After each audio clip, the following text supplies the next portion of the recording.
We're going to preview Cowboys-Browns coming up Sunday afternoon. Who do you have winning this one? C for the Cowboys, B for the Browns. Sound off in the comments of today's show. Now, we're using the BetUS lines for this, by the way. You can find the Cowboys as a bigger dog elsewhere. But regardless, the Cowboys are underdogs on the road against the Cleveland Browns in Week 1 of the 2024 NFL season. A matchup that might not be a strong one for the Cowboys, especially early on this season. This is the Cowboys injury report as of filming on Thursday, so stuff could change. Knock on wood, hopefully it does not. I do not anticipate John Stevens Jr. being able to go. He has missed Wednesday and Thursday's practices with a hamstring injury. I think it's going to be a scratch in Week 1. Everyone else seems to be in a decent spot with more minor injuries. Damone Clark, Israel Mukuamu, Marshawn Nealand, Mozzie Smith, Wanye Thomas. So, relatively speaking, obviously you're missing Sam Williams and DeRon Bland not on the actual active roster right now. Dallas in a pretty healthy spot when it comes to health. Over to Cleveland's injury news. They had David Bell on the list, and then they ended up waiving him on Thursday. Jedrick Wills, maybe let the cat out of the bag on accident. He had been a limited participant early this week. Said he's not going to start against the Cowboys on Sunday in his left tackle spot. Now, the Browns have two options. Number one, they keep Jack Conklin at right tackle and make James Hudson the starter at left tackle. I think that is unlikely because that's just probably not a good idea. Hudson's not very good. More likely, I suspect they're going to take Jack Conklin, put him over there at left tackle. He's done it a little bit previously. And DeJuan Jones, the mountain of a man out of Ohio State, subs in at right tackle. Some concerns there a little bit. But between Conklin and Jones, I think that's a fine offensive tackle group. Probably not a massive drop-off compared to Jedrick Wills. So, sounds like he's not going to go. Still is worth monitoring because players and coaches lie sometimes. So, what is your confidence level in the Cowboys beating the Cleveland Browns? Scale it for me from 1 to 10 at the pinned comment of today's show. Honest answers here. Don't just drink the hopium or the Kool-Aid. Sound off 1 to 10 your confidence level in the Cowboys beating the Browns this Sunday. I want to run through some top matchups to watch, and we'll go over some players individually here as well. Number one for me, Myles Garrett against the offensive line. I don't love this for Dallas. Myles Garrett, if you want to rank him 1 or 2, you really can't go below 3 of the top pass rushers in football. Dude is a freaky human being. And you've got a rookie left tackle in Tyler Guyton, a rookie center in Cooper Beebe, and you also have a recovering bad season from Terrence Steele last year. Now, for the most part, you will see Guyton and Steele line up on the outside. Guyton, I thought, played very well in the preseason. I thought he handled himself pretty well in training camp.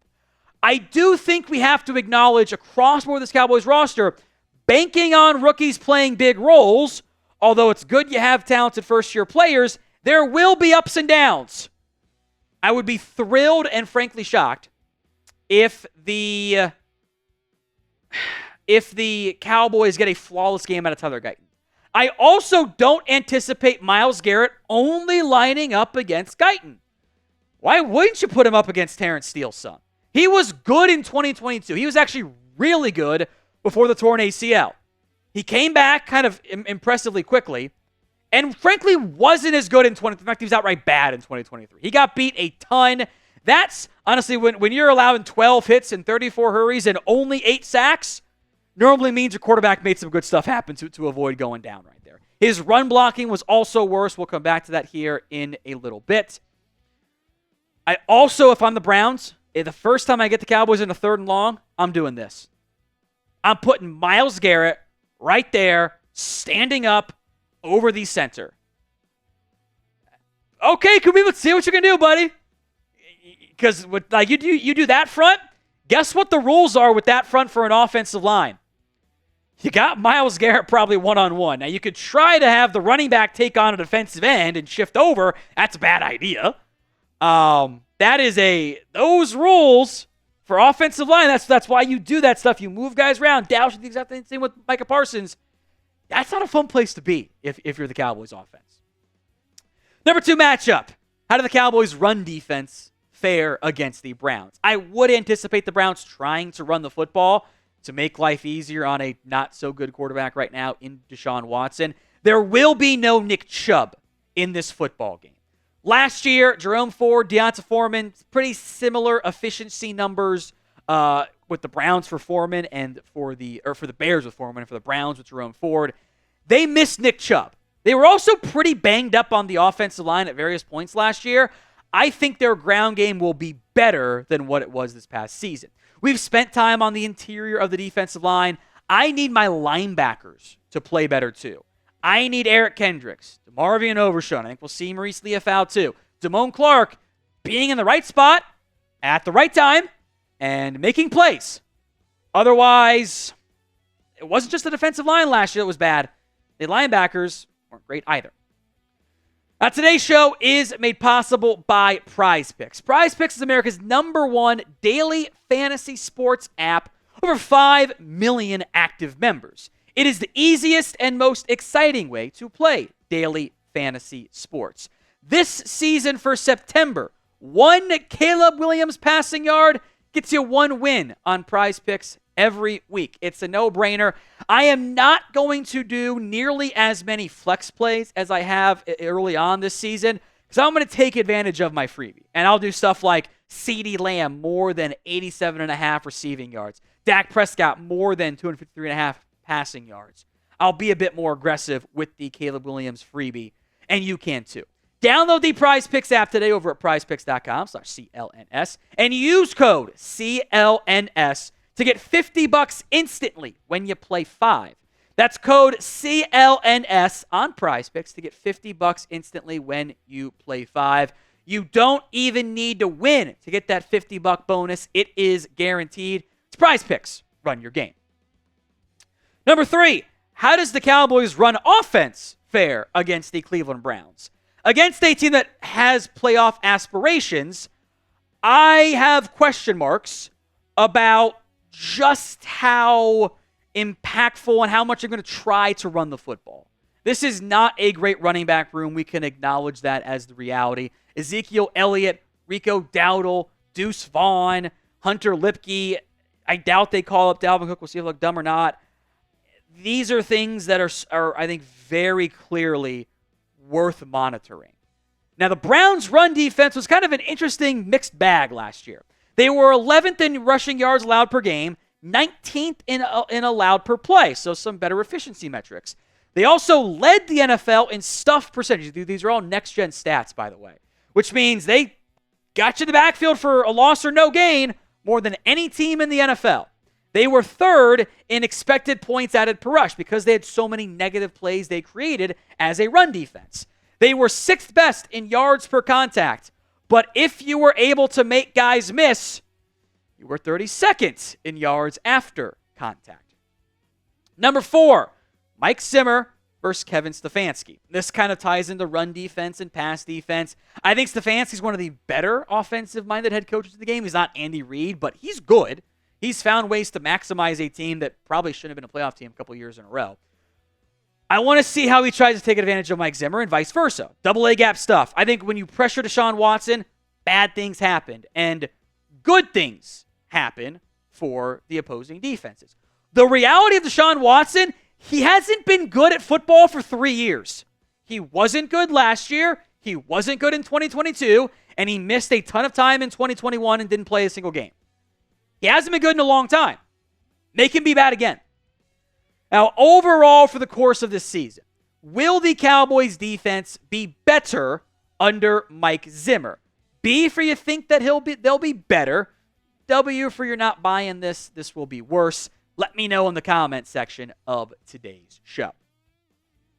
Number 5, this is just me being a nerd here. Bubba Ventrone versus Bones Fossil. Those are the special teams coordinators for both teams, the Browns and Cowboys, respectively. I don't think we've seen what teams are actually going to do on returns. I think they've kind of hidden stuff so far. I want to see how it plays out this season. Number 5 player to watch. We'll go 5-1 here. Cooper Beebe. We kind of mentioned this earlier with the Myles Garrett stuff. I am excited about Cooper Beebe. I am also forcing myself to temper expectations. This is a first-year player. This is a rookie center. Now, having a veteran quarterback does make life easier on a young center with what's being asked of them. It's still a lot. And the Browns can move guys around. They can do some fun stuff on defense. It's going to be a challenge for Beebe. It absolutely will be. I want you guys to predict the score of the Cowboys against the Browns for me on today's video. Drop that score prediction for me in the comments right now. Number 4, Osa Odighizuwa. Which Osa shows up? I think with the way this defensive tackle room is constructed, they're going to need him. Look at his stats. The first half of seasons, he's played 24 games here, by the way, 64 tackles, 7 sacks, 14 TFLs, 22 quarterback hits. Okay, looks pretty good there, boys. The second half, fewer tackles, 5 fewer sacks despite having 2 more games, 5 fewer TFLs, and 9 fewer quarterback hits. Early season Osa's a fringe Pro Bowl player. End of season Osa, he's cooled off for whatever reason several years in a row. See what happens this year.